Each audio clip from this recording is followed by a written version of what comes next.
బండి సంజయ్ గారు మీరేదైతే మాట్లాడుతుర్రో ఏదైతే భావాజాలానికి సంబంధించి మీరు గద్దర్ గారి గురించి గద్దర్ గారి భావాజాలం మాట్లాడుతురో అది వింటేనే హాస్యాస్పదంగా ఉంది.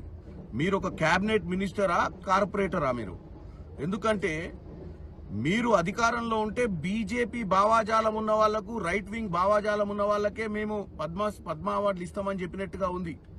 మీరు రాష్ట్రపతిని ప్రధాని చిన్నతనం చేసినట్టుగా ఉంది మీ మాటలు.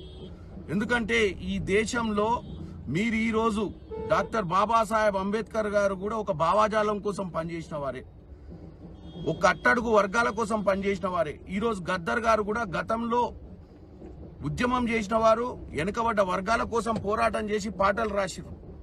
మధ్యన మీరు పరేడ్ గ్రౌండ్ లో పెడితే మీ నరేంద్ర మోడీ గారి దగ్గర కూడా వచ్చిన విషయాన్ని మీరు మర్చిపోయినట్టు. అంటే ఈ విషయం చూస్తే రానున్న రోజులలో భారతదేశంలో బీజేపీ పాట పాడిన వారు, బీజేపీ వంతు పలికిన వారికే అన్ని వస్తాయని చెప్పినట్టుగా ఉంది మీరు. కాబట్టి దయచేసి మీ మాటలు విత్డ్రా చేసుకోవాలి. ఈ దేశంలోనే కాదు ప్రపంచంలోనే ఒక రైట్ వింగ్ లెఫ్ట్ వింగ్ భావాజాలం ఉంటది. ప్రతి దగ్గర అధికారం మారుతూ ఉంటది. కానీ ఈ అవార్డులు అనేది నిష్పక్షపాతంగా ఇవ్వాల్సినటువంటి పరిస్థితి ఉంటది.